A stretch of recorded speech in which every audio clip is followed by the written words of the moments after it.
Hi hello friends, ಎಲ್ಲರಿಗೂ ಮಂಗಳ ಪಾಕಶಾಲೆಗೆ ಸ್ವಾಗತ. ಬನ್ನಿ, ನಾನಿವತ್ತು ಅವರೆಕಾಳು ಸೀಸನ್ ಆಗಿರೋದ್ರಿಂದ ಅವರೆಕಾಳು ಸ್ನ್ಯಾಕ್ಸ್ನ ಮಾಡ್ತಾಯಿದ್ದೀನಿ. ಈಸಿಯಾಗಿ ಟೇಸ್ಟಿಯಾಗಿ ಮಾಡ್ಕೊಳ್ಬಹುದು. ಮಾಡೋದಕ್ಕಿಂತ ಮುಂಚೆ ನನ್ನ ಚಾನಲ್ನ ಸಬ್ಸ್ಕ್ರೈಬ್ ಮಾಡ್ಕೊಳ್ಳದೆ ಹಾಗೆ ನೋಡ್ತಾ ಇದ್ದರೆ ಪ್ಲೀಸ್ ನನ್ನ ಚಾನಲ್ನ ಸಬ್ಸ್ಕ್ರೈಬ್ ಮಾಡ್ಕೊಳ್ಳಿ. ಹೊಸ ವಿಡಿಯೋಕ್ಕೋಸ್ಕರ ಬೆಲ್ ಐಕನ್ನು ಕ್ಲಿಕ್ ಮಾಡಿ. ಬನ್ನಿ, ಈಗ ಮಾಡೋದು ಹೇಗೆ ಅಂತ ನೋಡೋಣ. ಮೊದಲನೇದಾಗಿ ನಾನಿಲ್ಲಿ 1.5 kg ನಾನಿಲ್ಲಿ ಅವರೆಕಾಳನ್ನ ತೊಗೊಂಡಿದ್ದೀನಿ.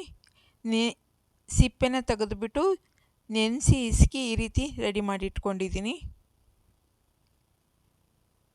ಇದನ್ನು ಒಂದು ಕಾಟನ್ ಬಟ್ಟೆ ಮೇಲೆ ಸೇರಿಸ್ಕೊಂಡು ಈ ರೀತಿ ಹರಡ್ಕೊಳ್ಬೇಕಾಗುತ್ತೆ. ನೀರು ಡ್ರೈ ಆಗೋವಷ್ಟು ಹಾರಾಕಿದ್ರೆ ಸಾಕಾಗುತ್ತೆ. ಬಿಸಿಲಲ್ಲಿ ಒಣಹಾಕಬಾರ್ದು. ಮನೆ ಒಳಗೆ ಒಂದು 5 ನಿಮಿಷ ಈ ರೀತಿ ಹಾರಾಕಬೇಕಾಗುತ್ತೆ. ಗ್ಯಾಸ್ ಮೇಲೆ ಎಣ್ಣೆ ಕಾಯಕ್ಕಿಟ್ಟಿದ್ದೆ. ಎಣ್ಣೆ ಚೆನ್ನಾಗಿ ಕಾದಿದೆ. ಈಗ ನಾನು ರೆಡಿ ಮಾಡಿ ಇಟ್ಕೊಂಡಿರೋ ಅವರೆಕಾಳನ್ನ ಅದಕ್ಕೆ ಸೇರಿಸ್ಕೊಳ್ತಾ ಇದ್ದೀನಿ. ಸೇರಿಸ್ಕೊಂಡು ಚೆನ್ನಾಗಿ ಬೇಯಿಸ್ಕೊಳ್ಳೋಣ. ನಾವು ಅವರೆಕಾಳು ಬೆಂದಿದೆ ಹೆಂಗೆ ಅಂತ ತಿಳ್ಕೊಬೇಕು ಅಂದರೆ, ಅವರೆಕಾಳು ಚೆನ್ನಾಗಿ ಬೆಂದ ಮೇಲೆ ಮೇಲಕ್ಕೆ ತೇಲುತ್ತೆ, ಆವಾಗ ಚೆನ್ನಾಗಿ ಬೆಂದಿದೆ ಅಂತ ಅರ್ಥ. ನೀವು ನೋಡ್ತಾ ಇರ್ಬೋದು, ಅವರೆಕಾಳೆಲ್ಲ ಮೇಲಕ್ಕೆ ತೇಲ್ ಬಂದಿದೆ.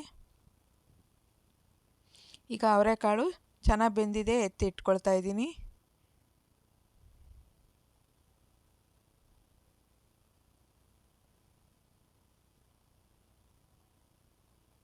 ಸಂಜೆ ಟೈಮು ಟೀ ಕಾಫಿ ಜೊತೆಲಿ ಈ ರೀತಿ ಸ್ನ್ಯಾಕ್ಸ್ನ ಮಾಡಿಕೊಟ್ರೆ ತುಂಬಾ ಚೆನ್ನಾಗಿರುತ್ತೆ. ನಾನು ಅದನ್ನು ಬೇಯಿಸ್ಕೊಳ್ತಾ ಇದ್ದೀನಿ. ಮಿಕ್ಕಿರೋದನ್ನು ಇದು ಚೆನ್ನಾಗಿ ಬೆಂದು ಮೇಲಕ್ಕೆ ತೇಲ್ತಾ ಇದೆ. ಇದನ್ನು ಒಂದು ಪಾತ್ರೆಗೆ ಸೇರಿಸ್ಕೊಳ್ತಾ ಇದ್ದೀನಿ. ಈಗ ಪಾತ್ರೆಗೆ ಸೇರಿಸ್ಕೊಂಡಿದ್ದೀನಿ. ಈಗ ಅದೇ ಬಾಣಲಿಲಿ 1 ಬಟ್ಲಿನಷ್ಟು ಕಡಲೆಬೀಜನ ಸೇರಿಸ್ಕೊಳ್ತಾ ಇದ್ದೀನಿ. ಅದನ್ನು ಚೆನ್ನಾಗಿ ಫ್ರೈ ಮಾಡ್ಕೊಳ್ಳೋಣ.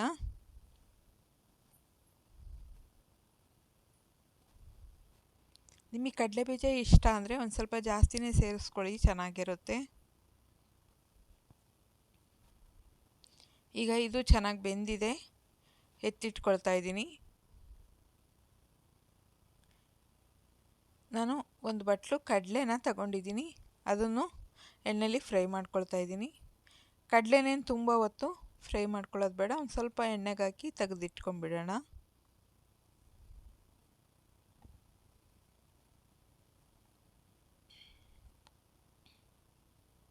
ಇದು ಚೆನ್ನಾಗಿ ಬೆಂದಿದೆ, ಎತ್ತಿಟ್ಕೊಳ್ತಾ ಇದ್ದೀನಿ. ನಾನು 1/4 ಬಟ್ಲಿನಷ್ಟು ಕೊಬ್ಬರಿನ ಈ ರೀತಿ ಕಟ್ ಮಾಡಿ ಇಟ್ಕೊಂಡಿದ್ದೀನಿ. ಇದನ್ನು ಚೆನ್ನಾಗಿ ಬೇಯಿಸ್ಕೊಳ್ಳೋಣ. ಇದು ಕಲರ್ ಚೇಂಜ್ ಆಗ್ತಾಯಿದೆ.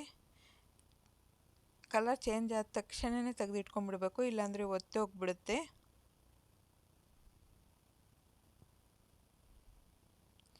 ಇದನ್ನು ಒಂದು ಪಾತ್ರೆಗೆ ಸೇರಿಸ್ಕೊಳ್ತಾ ಇದ್ದೀನಿ.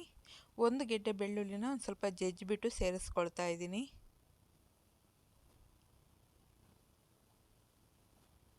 ಇದನ್ನು ಎಣ್ಣೆಲಿ ಚೆನ್ನಾಗಿ ಫ್ರೈ ಮಾಡ್ಕೊಳ್ಳೋಣ.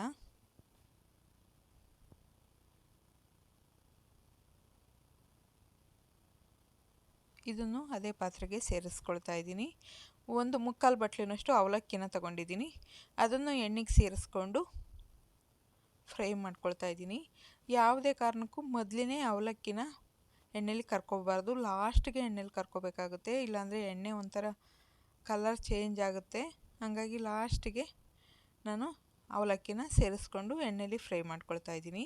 2 ಕರಿಬೇವಿನ ಕಡ್ಡಿಲಿ ಎಣ್ಣೆಲಿ ಫ್ರೈ ಮಾಡ್ಕೊಂಡಿದ್ದೀನಿ. ಈಗ ಅದನ್ನು ಕಡ್ಡಿನ ತೆಗೆದುಬಿಟ್ಟು ಎಲೆ ಮಾತ್ರ ಸೇರಿಸ್ಕೊಳ್ತಾ ಇದ್ದೀನಿ. ರುಚಿಗೆ ಉಪ್ಪನ್ನು ಸೇರಿಸ್ಕೊಳ್ತಾ ಇದ್ದೀನಿ. ಒಂದು ಸ್ವಲ್ಪ ಅರಿಶಿಣ, 1 ಸ್ಪೂನು ಅಚ್ಚ ಪುಡಿ. ನಿಮಗೆ ಖಾರಕ್ಕೆ ಎಷ್ಟು ಬೇಕೋ ಅಷ್ಟನ್ನು ಸೇರಿಸ್ಕೊಳ್ಬೋದು. ಈ ರೀತಿ ಒಂದು ಸಲ ಮಿಕ್ಸ್ ಮಾಡ್ಕೊಳ್ಳಿ.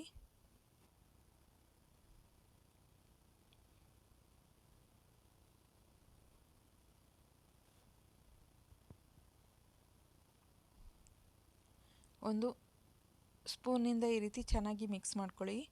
ಆವಾಗ ನೀಟಾಗಿ ಉಪ್ಪು ಖಾರ ಎಲ್ಲ ಕಡೆನೂ ಹತ್ಕೊಳ್ಳುತ್ತೆ. ಈಗ ಅವರೆಕಾಳು ಸ್ನ್ಯಾಕ್ಸ್ ರೆಡಿಯಾಗಿದೆ. ನಾನು ಸರ್ವ್ ಮಾಡ್ಕೊಳ್ತಾ ಇದ್ದೀನಿ. ಸಂಜೆ ಕಾಫಿ ಟೀ ಜೊತೆ ಈ ರೀತಿ ಮಾಡ್ಕೊಳ್ಬಹುದು. ಮಕ್ಕಳಿಗೆ ಸ್ಕೂಲಿಂದ ಬಂದಾಗ ಈ ರೀತಿ ಮಾಡಿಕೊಟ್ರೆ ತುಂಬಾ ಚೆನ್ನಾಗಿರುತ್ತೆ. ಲಂಚ್ ಬಾಕ್ಸ್ಗೂ ಈ ರೀತಿ ಮಾಡಿ ಹಾಕ್ಬೋದು. ನೋಡಿದ್ರಲ್ಲ ಫ್ರೆಂಡ್ಸ್, ಎಷ್ಟು ಈಸಿಯಾಗಿ ಅವರೆಕಾಳು ಸ್ನ್ಯಾಕ್ಸ್ನ ಮಾಡ್ಬೋದು ಅಂತ. ಈಗ ಅವರೆಕಾಳು ಸೀಸನ್ ಆಗಿರೋದ್ರಿಂದ ಈಸಿಯಾಗಿ ಅವರೆಕಾಳು ಎಲ್ಲ ಕಡೆ ಸಿಗುತ್ತೆ. ಈ ರೀತಿ ಮಾಡ್ಕೊಳ್ಬಹುದು. ನಿಮ್ಗೇನಾದರೂ ಈ ವಿಡಿಯೋ ಇಷ್ಟ ಆಯಿತು ಅಂದರೆ ಪ್ಲೀಸ್ ಒಂದು ಲೈಕ್ ಮಾಡಿ, ಶೇರ್ ಮಾಡಿ, ಸಬ್ಸ್ಕ್ರೈಬ್ ಮಾಡಿ. ಯಾರ್ಯಾರು ವಿಡಿಯೋ ನೋಡಿದ್ದೀರೋ ಅವ್ರಿಗೆಲ್ಲ ಧನ್ಯವಾದಗಳು.